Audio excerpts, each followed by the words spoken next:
প্রচন্ড গরমের তাপ সহ্য করতে পারি না রে আল্লাহ, আমরা বড় দুর্বল।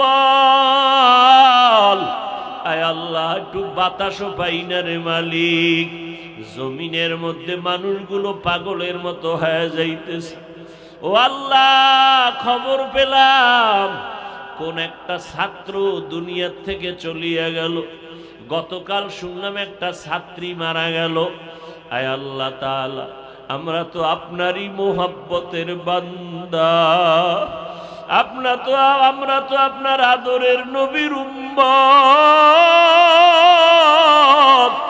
আয় আল্লাহ, এই বান্দাগুলো আজকে এখানে হাজির।